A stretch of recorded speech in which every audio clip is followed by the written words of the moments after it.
Hola a todos, bienvenidos a Planet Talks, a una nueva edición de este podcast de planetacademia.com. Hoy tenemos aquí a un excelente urólogo, además de un buen amigo, que es el doctor Rafael Sánchez Salas.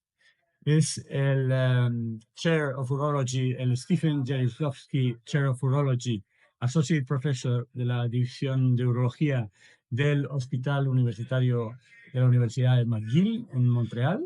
¿Lo he dicho todo bien? Todo bien. Bienvenido, Rafa. Muchas gracias, Gracias. por estar con nosotros. Bueno, esto, como te he contado, es un podcast que hacemos un poco para gente joven, para fundamentalmente gente de idioma español, por lo tanto, toda Latinoamérica, España, aunque también intentamos llegar allá donde haya gente que se quiera inspirar con las historias de urólogos como tú, urólogos que han tenido mucho éxito en su carrera, y repasar un poco cuál ha sido tu trayectoria y también, ¿por qué no? ¿Cuáles serían digamos, tus consejos a una persona que se está formando o cuál ha sido tu experiencia al fin y al cabo, ¿no? Así que, bueno, siéntete libre de empezar como quieras. Yo te diría, ¿cómo empezó tu inquietud, digamos, por ser médico? Bueno, primero que todo, gracias por la oportunidad. Y es un honor estar en ese grupo de gente que, como tú dices, pudiese inspirar a la gente joven. Yo creo que tendría yo 6 o 7 años cuando, por una u otra razón, pensé que ser médico era una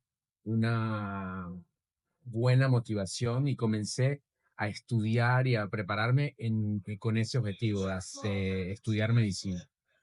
Y luego más tarde, ya estudiando medicina, eh, tuve una inclinación por la parte clínica con medicina interna, que fue muy útil, pero en algún momento dado comprendí que las cirugías estaban más cerca de lo que me gustaba hacer y de lo que yo podía pensar en tener como actividad el resto de mis días. Entonces comencé a ir al quirófano muy temprano.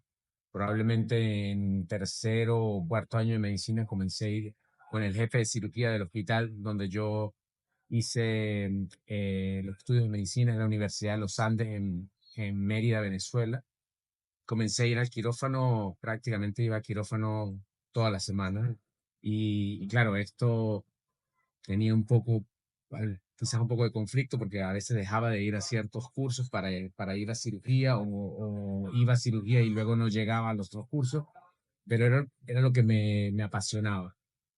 Y a partir de ahí apliqué para una residencia de cirugía general. En Venezuela es obligatorio hacer cirugía general antes de hacer alguna subespecialidad quirúrgica y luego hice urología. Entonces, una formación de cirugía general y urología, toda hecha en el Hospital Universitario de Caracas, que es un centro de mucho renombre, una de las bases de fundación de la cirugía en Venezuela.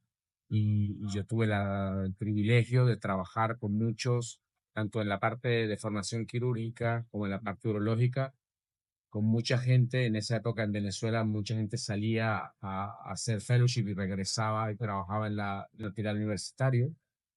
Y pues tuve la oportunidad de tener exposición a mucha gente que había tenido una formación muy sólida en el exterior.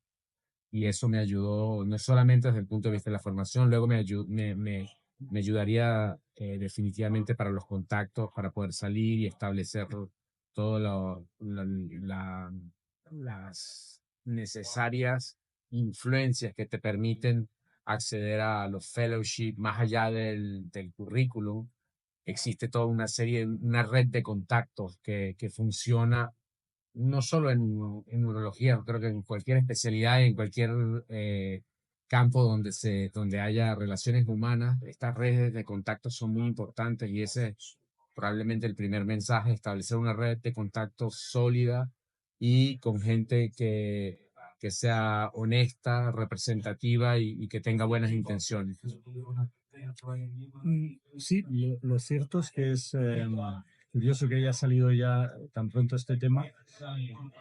Otro canadiense como tú de adopción, que es Lawrence Klotz, con el que estuve también hablando en este mismo podcast, decía exactamente lo mismo, ¿no? Como la red de contactos, como el presentar un póster y relacionarte con alguien en un momento dado, puede en un momento dado en el futuro marcar tu carrera, ¿no? Sin duda, sin duda.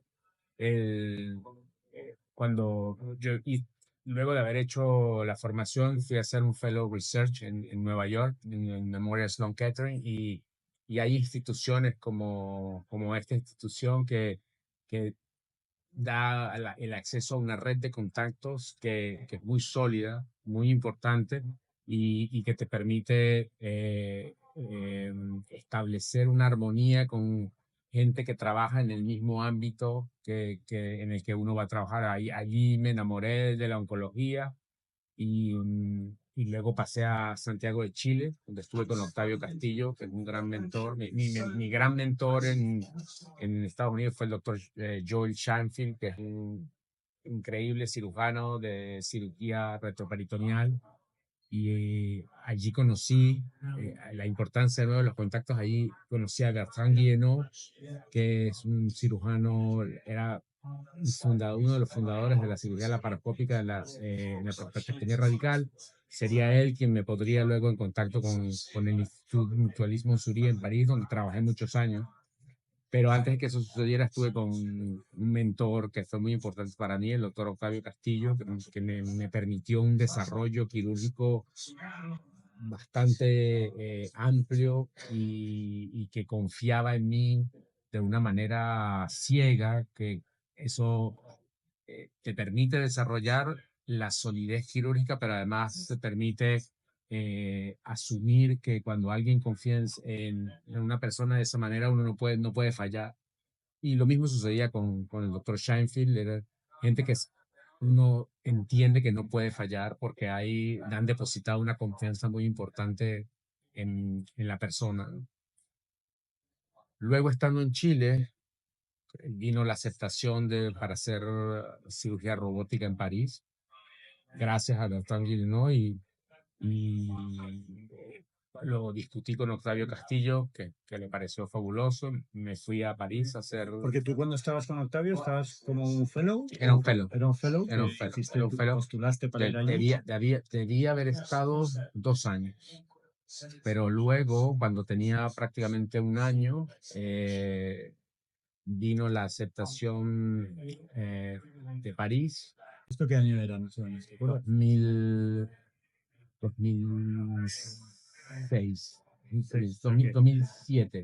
Que el robot muy precoz todavía. No había robot en Chile, no había robot en Chile. O sea, Entonces, él seguía haciendo la y paroscopia. había muchísima laparoscopia en París igualmente. Yo me voy a París con el acuerdo de Octavio Castillo, con la idea de regresar a Chile y terminar. Y así fue, me fui a París. Y la idea de ir a París era para hacer Para la comen- paroscopia para- o para comenzar un programa de robótica. para comenzar un programa de robótica, para comenzar a hacer robótica. Y ahí comencé.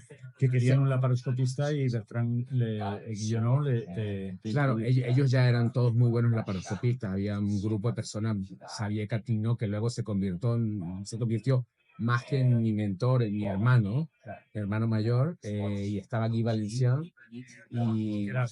que era el jefe en ese momento, era Guy Valencián, y el segundo era, 4 años después, Xavier se convertiría en el jefe de servicio. Y bueno, se convirtió en mi hermano, mi mentor, la persona, probablemente una de las personas que más me ha ayudado en el desarrollo de mi carrera profesional. Y luego había una actividad interesante robótica, ya existía. De hecho, la primera prostatectomía robótica que se hace en Estados Unidos, en Detroit, la hace Guy Valencián, cuando gente como Manny Menon o Ash Tewari fueron a entrenarse en la laparoscopia en París. Entonces, claro, este sitio era la meca del desarrollo quirúrgico laparoscópico para próstata y no solo para próstata, para riñón igualmente. Yo comienzo a trabajar con ellos y yo creo que probablemente 2 o 3 meses luego de estar allí, me proponen que me quede con el equipo y claro, era muy difícil toda la organización porque existe un contexto de legalizaciones que había que hacer. Y bueno, yo tuve la suerte de tener esta gente que me apoyó y esto se logró se logró de ¿Quién fue manera... tu principal apoyo en ese momento allí? Eran los dos, era Guy ¿No? Valencián. Guy Valencián era el jefe, él fue el que me llamó me acuerdo perfectamente, viernes a las 3 de la tarde en mi despacho. Y yo decía, ¿qué habré hecho? Por Dios. Entonces, yo pensaba que no había roto nada aún, pero... Y bueno, cuando viene la discusión, Xavier estaba ahí, Xavier me había... Y a partir de ese momento Xavier me apoyó muchísimo. Y bueno, comienza toda una historia de trabajo en el Instituto de Mutualismo Zurich, que yo estuve aproximadamente 15 años en París. Por supuesto, yo había quedado en regresar a Chile. Entonces ahí venía ven- cómo hacía para... Yo no podía decirle a Octavio Castillo que no iba a regresar a Chile. Entonces, Guy Valencián, que lo conocía, me dice, yo lo puedo llamar y le explico, pero yo había dado mi palabra, entonces regresé tal como estaba programado, pero cuando regresé le dije que me iba a quedar 3 meses para, o sea, hacer honor a mi palabra, pero que tenía esta proposición de quedarme a trabajar en París, que era una proposición bastante eh, eh, importante, ¿no? Para comenzar. Y bueno, pues Octavio lo comprendió perfectamente. Yo recuerdo perfectamente que me dijo, es algo que yo hubiese querido para mí. Cuando me dice eso, pues sientes que hay mucho apoyo y me regresé a París después de haber entrenado con ellos y comencé a todo el desarrollo quirúrgico, tanto en laparoscopia, robótica, más tarde terapia focal, que comenzamos en París y de verdad fue, pues, luego me... Qué bonito, perdona, varios mensajes, ¿no? Primero, tus mentores, cómo conoces gente que te inspira, ¿verdad? Claro, Que te provoca o sea, que te incrementa esa pasión que probablemente ya era latente en ti, ¿no? Hacia la cirugía y hacia la urología, y cómo saben potenciar eso, delegando en ti responsabilidad, ¿no? Que es algo que yo recuerdo también muy bien con nuestro querido Gaspar Ibarrucea, que tú también tienes mucho cariño, que fue mi mentor y principal maestro, y cómo él me estimuló para seguir mejorando, aprendiendo, estudiando y digamos, haciendo tuya la responsabilidad del aprendizaje quirúrgico, ¿no? No claro. esperar que fuese un gesto pasivo, sino... Y luego también me parece muy bonito el mensaje de dar tu palabra, volver a Chile, que son valores que quizá hay que poner de manifiesto también hoy en día, ¿no? Como no todo vale, los cambios de puesto laboral no son, no hay que prescindir de la relación humana y de un compromiso de responsabilidad también, ¿no? Claro, y son relaciones que permanecen en el tiempo, porque yo siempre puedes tener una duda. El momento en que uno deja de tener dudas está muy mal, porque cree que todo lo tiene claro y ahí comienzan los problemas. Pero cuando tiene una duda o necesita un consejo, yo puedo llamar por teléfono a Joe Scheinfeld, puedo llamar a Octavio Castillo, a Bertrand Guillenot, a Xavier y en París y hablar y discutir y mira, estoy en esta coyuntura, ¿qué te parece a ti? Y ellos sabes que te van a dar un consejo sincero y que normalmente es muy útil escucharlo, a pesar que uno piense que sabe lo que va a hacer, escucharlo de otra persona y ver el enfoque que otra persona le puede dar con más experiencia, pues es muy importante, es un Sin privilegio. duda, sin duda. Rafa, háblame un poco también de las dificultades, porque cuando vamos a ponernos en la piel de una persona joven de Mérida, de Venezuela, que está escuchando esta conversación y puede pensar, bueno, él ha tenido suerte porque ha conocido gente que le han apoyado. Vale. Estoy seguro que cuando llegas a París tienes dificultades, en tu carrera has tenido dificultades. Háblame de esas dificultades y de cómo herramientas para ir superando. Claro. La primera dificultad es salir. Cuando yo sale una persona de Mérida, yo decidí no hacer el posgrado en Mérida. Yo quería irme a un centro que era reconocido. Entonces vas a un concurso que es nacional y llegas a Caracas, que es una ciudad que al principio no es sencilla de vivir. Y bueno, pues es un primer, tiene que hacer la adaptación de la ciudad, de donde estás viviendo ahora y del entorno de trabajo. Yo creo que si a mí me preguntan el peor año de mi vida, de la historia de mi vida, fue mi primer año de cirugía, que fue súper fuerte desde el punto de vista físico, psicológico, a pesar de que yo estudiaba, sentía que nunca llegaba a estar al nivel, sobre todo en los primeros meses. Luego uno se comienza a sentir más cómodo y claro, luego aprendes a querer la ciudad. Caracas es una ciudad fabulosa, inclusive hoy, con todo es una ciudad muy agradable, y, pero no es fácil al principio. Luego tiene Nueva York, es una ciudad que para ir de visita es fabulosa, pero estar en un ambiente académico no es sencillo y escuchar gente que está alrededor tuyo, que um, son de tu edad, o sea, más o menos pares de tu edad y que hablan con una solidez tan importante, eso causa una impresión muy fuerte. Entonces, claro, ahí es otro momento difícil cuando llegas a Nueva York y tienes que estudiar y prepararte para estar al nivel de gente con el que estaban haciendo el celo cuando yo estaba ahí, que son autoridades mundiales ahora y que yo los he escuchado hablar y no podía creer que tenían ese nivel en ese momento. Bueno, la experiencia en Memorial cambia la vida.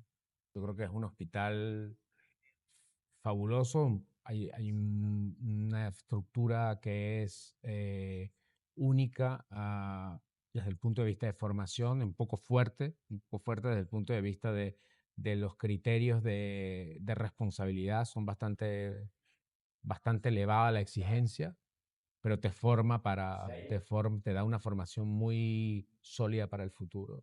Y a partir de esta estructura, uno esta estructura la puede aplicar en cualquier otro eh, espacio o ambiente y va a funcionar. Va a funcionar, pero es una estructura que se basa en, en trabajar de manera fuerte, sostenida y estar atento a los detalles. Y eso es muy importante también, ¿no? Y más en cirugía, cómo estar atento a todos los detalles, impregnarte bien de todo, ¿no? Claro. ¿Tú recuerdas aquella época? ¿Tuviste que apoyarte en alguien? ¿Tuviste que recurrir a alguien? ¿Cómo fue tu reacción? Es decir, ¿cómo apretaste ahí, digamos, la... Dos personas que me ayudaron muchísimo fueron Fernando Cecín, que era un fellow argentino que ahora trabaja en Cleveland Clinic y que bueno, era mi ángel guardián y por supuesto imposible olvidar a Fernando Bianco, que es venezolano y que en ese momento era fellow y que también ellos dos me apoyaron muchísimo, me dieron toda una serie de instrucciones para que se hiciese más sencillo el pasar, ¿no? Dentro de la estructura académica. Karim Touye, que era junior attending en ese momento, también fue brazos abiertos para ayudar. Eh, Siempre dependes de la gente que te ayude, es imposible Me hacer las hablas de cosas solo. gente, de inmigrantes, digamos, en Claro, Estados Unidos, ¿no? claro, claro. ¿Cómo es la relación con los tipos de allí, digamos? Es diferente porque en Memorial o ahora donde estoy en McGill, 70% de la población es inmigrante. Ujú. O sea, hay una población enorme de gente que viene de muchas partes del mundo. En Memorial especialmente es increíble la cantidad de gente que viene de otros sitios. Vienen de otros sitios, no solamente por supuesto, de Estados Unidos, pero vienen de otros países, Canadá, Israel, Chile, o sea, hay gente que viene de todas partes del mundo. Igual en la experiencia ahora en Canadá es una experiencia multicultural muy importante. Quizá en París también había multiculturalidad, pero era una multiculturalidad relacionada al instituto, a Montsouris. Montsouris era muy plural desde el punto de vista del fellow que se recibía. Y ese fellow Teníamos gente de Italia, de Hong Kong, de Sudamérica.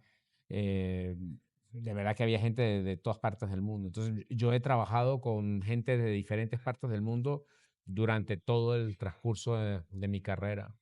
Es interesante también esto, ¿no? Cómo hay gente que cruza medio mundo para aprender, para formarse, y sin embargo el que a veces lo tiene más fácil, ¿no? Que vive en la puerta de al lado, no hace ese esfuerzo, ¿verdad? Eso hablaba con Lee Zhao, de cómo sus residentes tenían menos interés por su cirugía que los fellows que venían de todo el mundo. Y es muy gracioso ver, por ejemplo, como hay, cuando vas a salir a hacer un fellow, hay inclusive gente que forma parte de tus profesores, consideraban que era inútil, consideraban que no valía la pena, que había que eso se podía aprender sobre la marcha. Y yo tengo la idea de que la formación de fellowship es esencial, esencial. De hecho, cuando estuve en París los primeros 3 años, eh, había un enfoque en hacer una formación urooncológica. Hice los diplomas urooncológicos franceses de oncología clínica, de urooncología.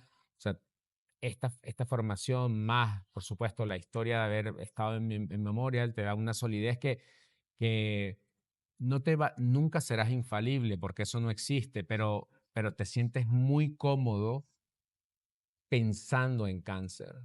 No es lo mismo operar cáncer que pensar en cáncer. Y pensar en cáncer significa entender que hay un paciente y que hay una enfermedad y que uno, por supuesto, tiene que lidiar con los dos tratando de atacar de la manera más fuerte posible, pero racional a la enfermedad, pero al mismo tiempo protegiendo al paciente y saber que existe una estructura de diagnosticar, tratar, la importancia del seguimiento.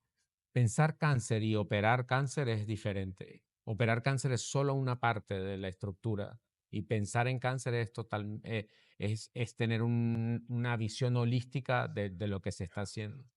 Muy interesante esto que dices, la verdad. De nuevo, dos mensajes muy interesantes, ¿no? El primero sería cómo consideras importante el fellowship, cómo la experiencia de salir lejos de desaprovechar el tiempo para formar tus manos, están formando tu espíritu, tu cabeza, todo tu bagaje, ¿no? Vital, más que Y hay, científico, urológico.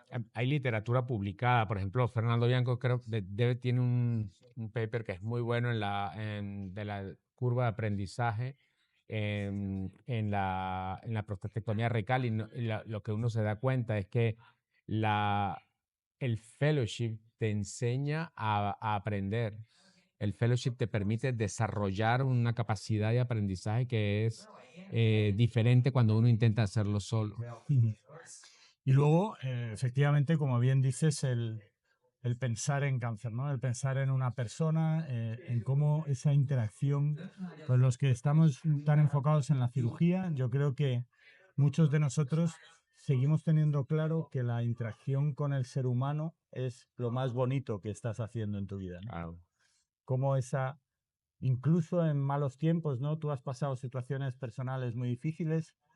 Yo hablaba hace poco cómo cuando uno no está bien, de lo más gratificante es de darse a los demás y obtener Claro. esa recompensa de esa relación, ¿no? Aunque finalmente muchas veces no puedas curar la enfermedad. Yo creo que ofrecer lo mejor que uno tiene y tratar de no dejar espacios en blanco. Yo creo que cuando en el momento en el que hay la coyuntura, que la toma de una decisión, uno generalmente sabe lo que debe hacer. Y lo importante es hacer lo que se debe hacer y no buscar una forma cómoda para o irte más rápido o que sea más sencillo. A veces la forma difícil no es la más atractiva al principio, pero es la que al final del camino permite estar más tranquilo, ¿no? Sin duda. Y además que en esta carrera todo es lento, ¿no? O sea, todo es como la semilla de bambú, ¿no? Que tú plantas y durante 5 o 7 años no se ve nada, no brota nada. pero está estableciendo una serie de raíces subterráneas, ¿no? Un entramado muy sólido que luego va a dar una rama muy dura, ¿no? Muy Claro. resistente, ¿no? Y luego todo este desarrollo profesional me llevó a Canadá, a la Universidad de McGill. Y bueno, ahí, después de un periodo personal un poco difícil, yo llego a este país, que es un país que recibe a la gente con los brazos abiertos, y comienzo a trabajar un mes después de haber llegado. Estaba operando pacientes con un equipo de gente. Bueno, Simon Tanguy es la persona que me protegió y me organizó para que pudiese formar parte del equipo de McGill. Y luego está Armen Aprikian, está Wes Kassouf, Maurice Anillar, que hay un francés que se fue a Canadá.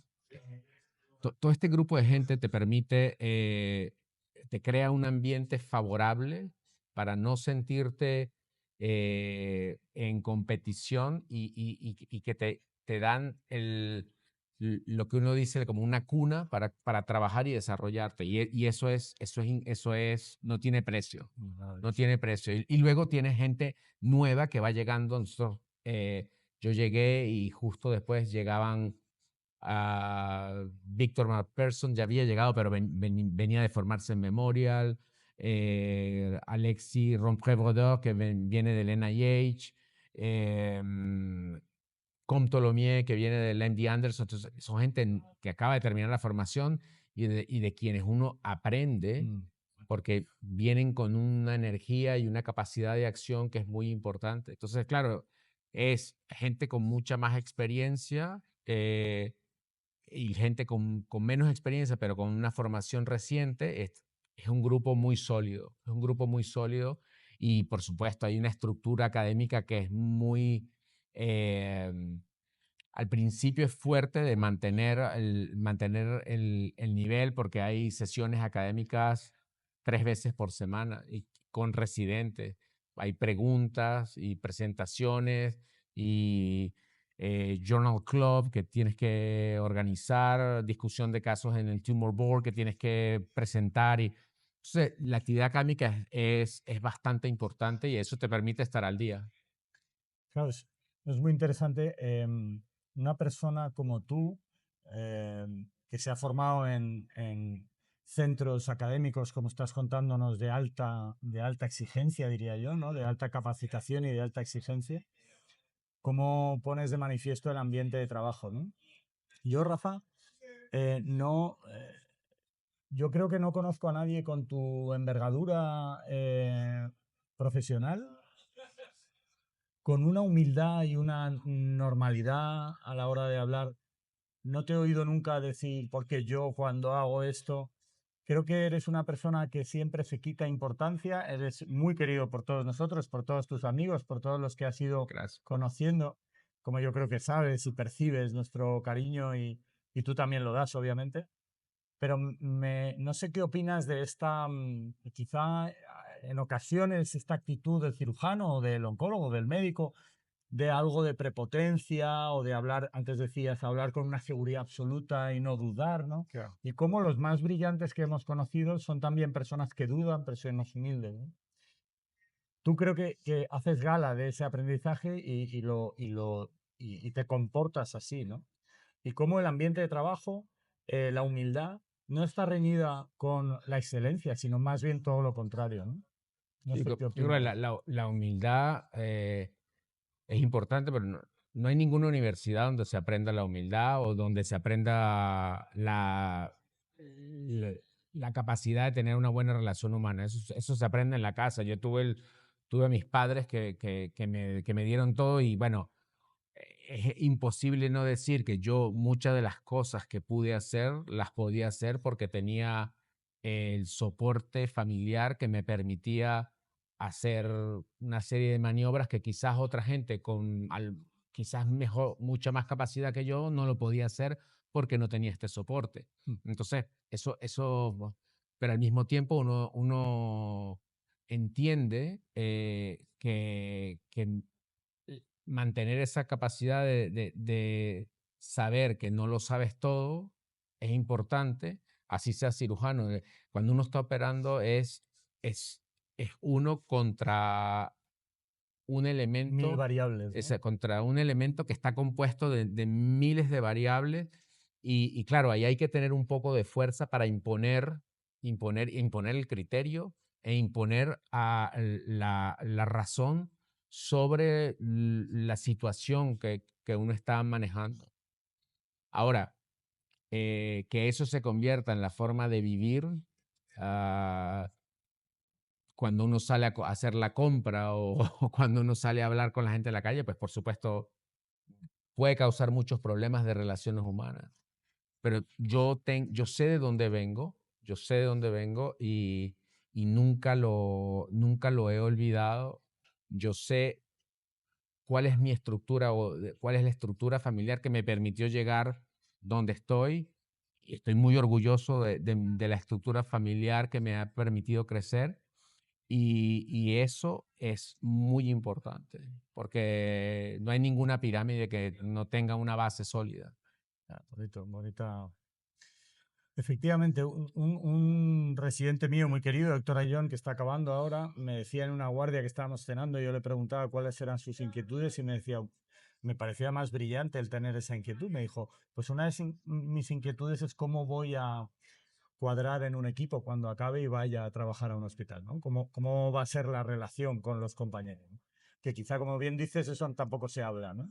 Y qué importante es a veces que sepamos equivocarnos, pedir disculpas, reconocer en público nuestras dudas, reconocer nuestras carencias, porque el equipo va siempre a promover que mejores, ¿no?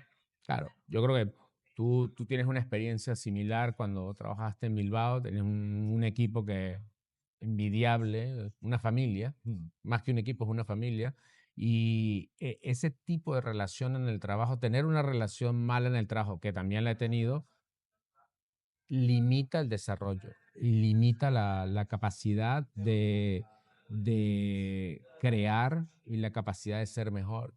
Porque si tienes que protegerte de algo o de alguien, pues por supuesto parte de tu tiempo está desperdiciado en esto, que pudieses utilizarlo en ayudar más a gente y en determinar qué es útil para ti y para los demás y no determinar cómo me protejo de otra persona. Pero eso es parte de la vida. La única forma de no tener conflictos es no tener relaciones humanas. Y al mismo tiempo, si no tienes relaciones humanas, ya allí hay un gran conflicto, ¿no?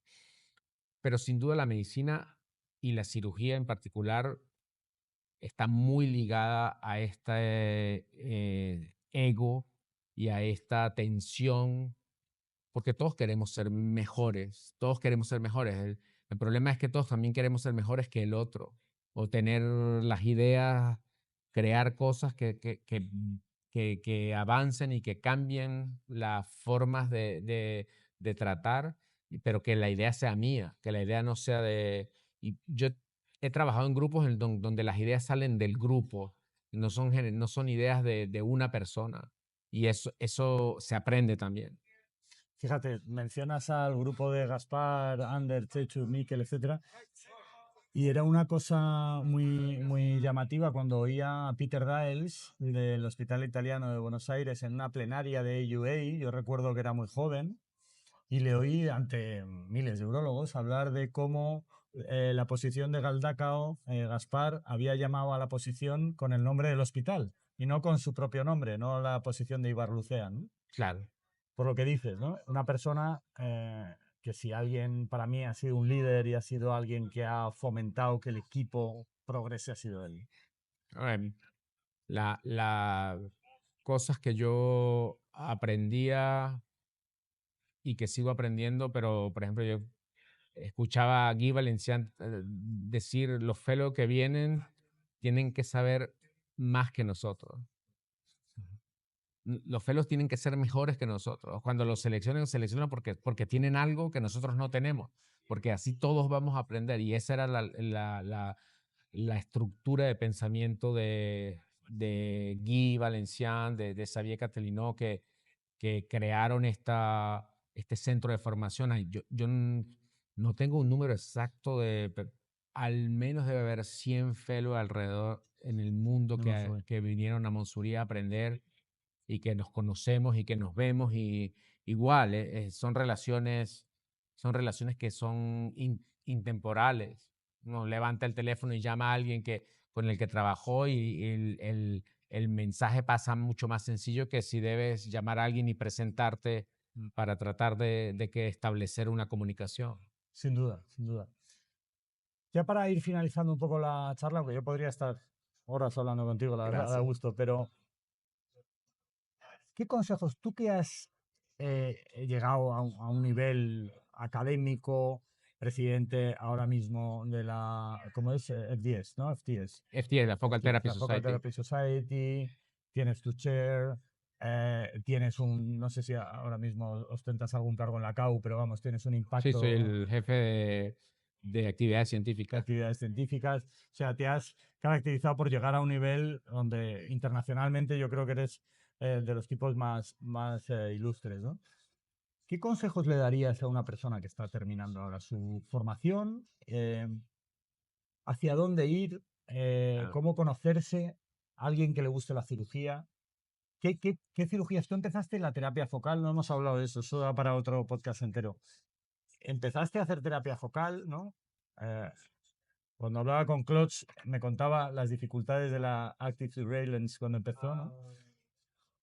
¿Cómo tú ahora que todo el mundo quiere robótico? Esta pregunta además te la hago a través de, o sea, te la hago yo, pero viene de Estefanía Linares, que es una buena amiga de los dos, que también estuvo como fellow en Monsurí.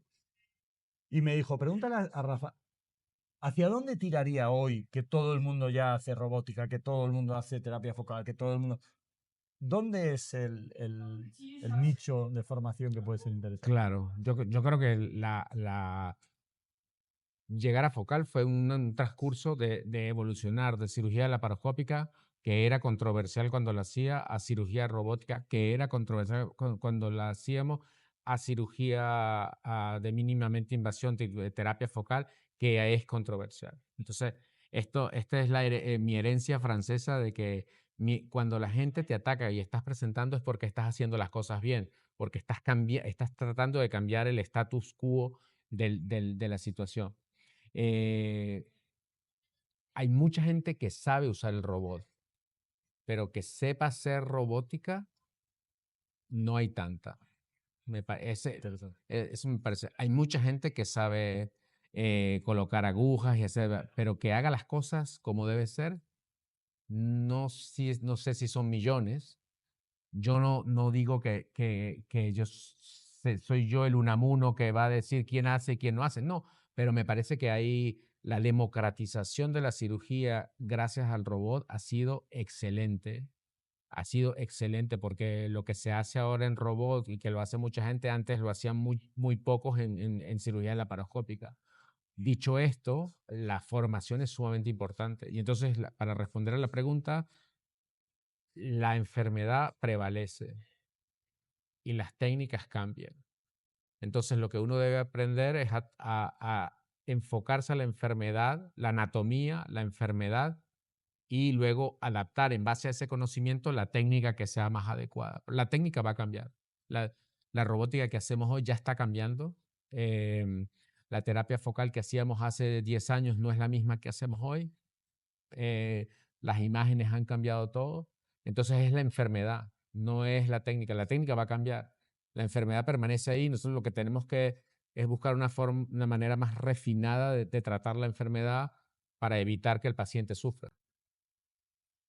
¿Qué actividades te dan paz a ti cuando te estás formando en algo, cuando estás estudiando, cuando estás operando? Yo creo que, por ejemplo, el hecho de darse cuenta de que uno, para mí es una gran satisfacción saber que puedo dejar hacer a un residente una parte de la cirugía y que si se sucede algo, yo creo tener la capacidad para resolverlo. Esa es una satisfacción personal. Una satisfacción personal. Tú sabes que el residente puede estar en una situación difícil y no lo vas a dejar llegar al punto de no retorno, pero sentir que uno puede dejar hacer porque puede resolver es una satisfacción personal, sin duda. Estoy totalmente de acuerdo. Y no solo con el residente, con la curva de aprendizaje de urólogos ya formados, ¿no? Claro, claro. Y cuando vas a hacer un proctoring, es lo que sucede, ¿no? La idea de que formar a un par es más difícil que formar a un residente, porque el par tiene un criterio y tiene una estructura establecida de acción frente a un problema. Y el proctor cambia un poco la estructura, pero tiene que cambiarla de una manera humana, sin imponer, pero haciendo ver la importancia de lo que uno trata de transmitir. Sin duda, es además una satisfacción ir dejando a una persona, orientándola, pero ir dejando que progrese y en el momento en que se queda pues más atascada, ¿no? Poder tú retomar el rumbo, ¿no?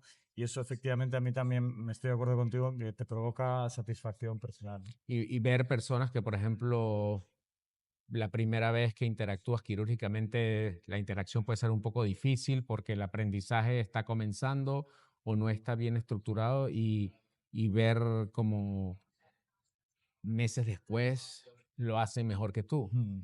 Eso es fabuloso, ver a una persona que tú decías, wow, yo nunca pensé, uno siempre tiene dudas, ¿no? Y dice, wow, no estoy seguro que esto lo vaya a poder hacer en este momento y te das cuenta que un par de meses después lo hace al mismo nivel o mejor que como tú pensabas que se lo estabas enseñando y eso también da una gran satisfacción. Sin duda.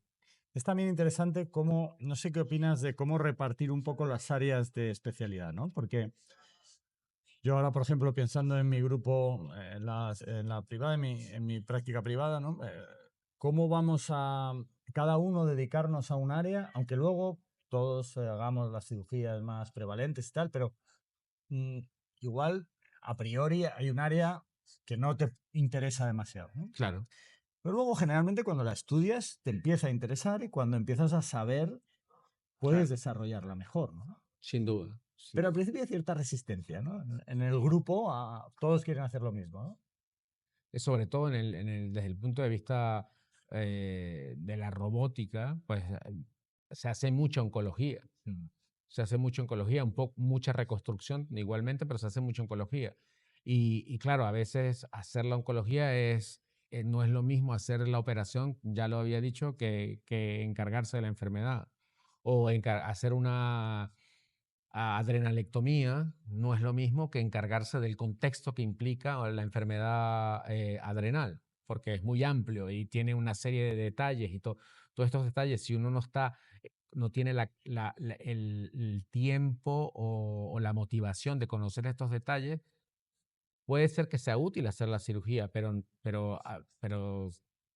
te conviertes en el elemento técnico del equipo más que la persona que va a hacer la selección, determinar qué paciente se opera y qué paciente no, y con qué diagnósticos y con qué criterios. Eso aplica para cualquier... La repartición para mí tiene que estar basada en la motivación personal. En la persona que termina una residencia, si a mí me preguntan, debe hacer un fellow. Así el fellow que haga no sea lo que hará en el resto de su vida profesional. Un ejemplo muy claro es Octavio Castillo, un maestro en cirugía, hizo cirugía pediátrica. Su fellow en Mayo Clinic era un fellow de cirugía pediátrica y luego evolucionó y se convirtió en el cirujano de mínima invasión que es hoy, con un sólido conocimiento de las áreas en las que operas, bien sea cáncer o reconstrucción.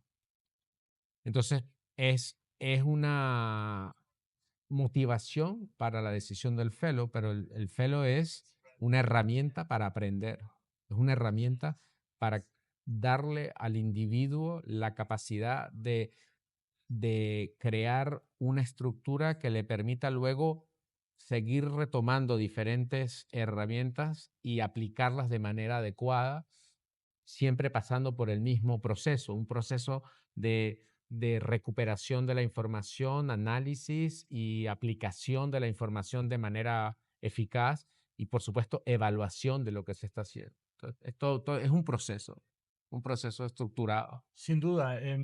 Escuché el otro día una cita de Daniel Pink que escribió sobre la motivación que obedecía a 3 criterios, que era la maestría, es decir, la maestría del dominio de una técnica, era la autonomía, es decir, de cómo, no, la sensación de control, perdón, es decir, de cómo la sensación de control de una técnica no quiere decir que tengas el control absoluto de todo, sino lo que tú me decías previamente, ¿no? Ah. Que tienes las herramientas para en un momento dado enfrentarte a un caso difícil. Claro. Y por último, pues la autonomía y el propósito, ¿no? Cómo podemos hacer algo que trascienda de nosotros mismos y que sirva a terceros. ¿Cómo ves, ya para terminar, la situación de Latinoamérica y España? La relación, las interacciones, la formación. Yo creo que es una relación bastante, desde el punto de vista académico, una relación bastante armónica. Hay un intercambio, hay cosas que se desarrollaron de forma muy dinámica en Sudamérica. España pudo adoptarlas en algún momento y al mismo tiempo formaciones o áreas del conocimiento que se han desarrollado de una manera más rápida en España, pues se aplican en Sudamérica y el intercambio, los líderes de opinión en Sudamérica y los líderes de opinión en España son amigos. Son amigos que intercambian y que tienen ahí esta nueva red de contactos que le permita a este joven que está en Buenos Aires ir a Barcelona a ver a Antonio Alcaraz. O ir a Barcelona y ver a Alberto Breda, o ir a Bilbao y ver a Chechu Pereira, por decir nombres, ¿no? Pero al mismo tiempo los españoles van a ver a Octavio Castillo, van a ver a Mariano González. Hay gente que quiere aprender Holeb y vienen no solamente de Sudamérica, vienen de todas partes del mundo a ver a Fernando Gómez Sancha, a ver a Javier Sánchez Macías, que son gente que son representantes de su técnica y que hacen las cosas muy bien y que eso les permite recibir. El hecho de recibir no es recibir para que la gente vea, es recibir y que haya un ambiente que favorezca el intercambio. Y toda esta gente que nombramos tienen esa capacidad. Sí, yo siempre echo de menos quizá fomentar esa relación, ¿no? O sea, que trascienda de los líderes de opinión y que haya encuentros más habituales, ¿no? Obviamente con la dificultad de la distancia, ¿no? Muchas veces, pero de incorporarnos más los unos a los otros, ¿no?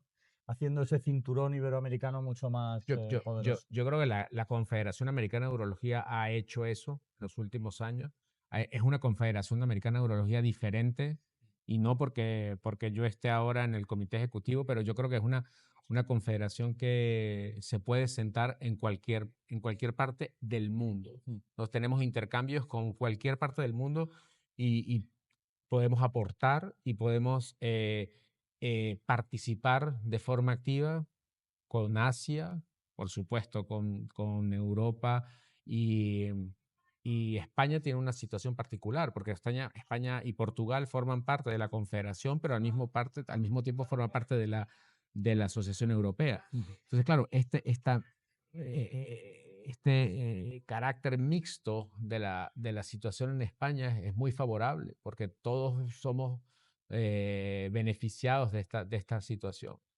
Pero sin duda la Confederación es mucho más internacional hoy en día que lo que fue en el pasado, sin menospreciar el trabajo que se ha hecho, porque es gracias a ese trabajo que se hizo en el pasado que estamos donde estamos ahora. Pero nosotros hemos logrado una ampliación, una relación mucho más equilibrada con la Asociación Americana, con la Asociación Europea, y eso nos permite ayudar más a la gente que se está formando en Sudamérica.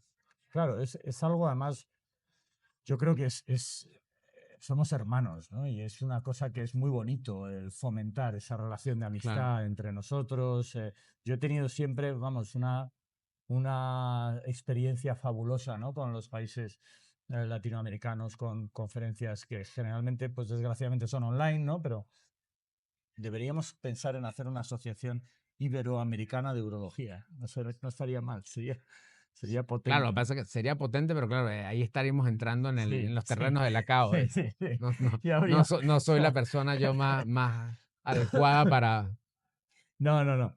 no pretendo molestar, no pretendo molestar ni a la CAU ni a la Asociación Española de Urología, que además efectivamente hay que poner de manifiesto cómo habéis, digamos, unido ambos caminos, ¿no? Y ahora, pues, las actividades entre la Asociación Española de Urología y la CAU son mucho más habituales, son Sí. mucho más esto, ¿no? Pero bueno, pues nada, yo seguiría hablando contigo, pero entiendo que tienes ahora presentaciones y ponencias que hacer. Pero ha sido de verdad un placer poder hablar y un placer que intercambiemos, que siempre hemos tenido hemos hecho una buena amistad y seguiremos colaborando en el futuro, ¿ah? Muy bien, Rafa, muchísimas Sí. gracias.